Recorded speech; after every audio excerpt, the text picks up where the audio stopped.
The time Canada accidentally burned down the White House. Probably not the best time to be sharing this one, so don't come for me, please. Here we go. Most people don't realize this, but in 1814, Canadian and British troops marched into Washington, D.C. and burned the White House to the ground.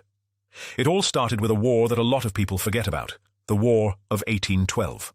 At the time, the United States and Great Britain were at war, and since Canada was still a British colony, that meant Canada was in the fight too. The Americans actually invaded Canada first, expecting an easy victory. Spoiler, it did not go as planned. Canadian militias, British troops, and Indigenous warriors, including the legendary Shawnee leader Tecumseh, pushed the Americans back and even captured Detroit. But the real payback came 2 years later.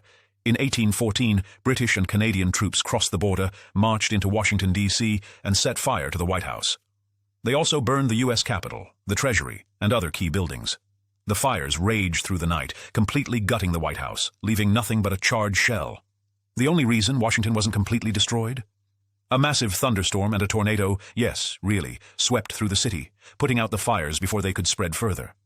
The White House was rebuilt, but the scars of the attack remained. In fact, when they repainted the building, they used white paint to cover the burn marks, which is how it officially became known as the White House.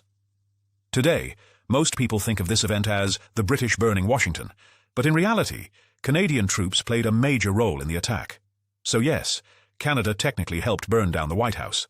Most people assume Canada has always been the peaceful neighbor, but this story proves that in the early 1800s, it was anything but. Imagine if this happened today. Did you know Canada was involved in this? What do you think would happen if something like this occurred today?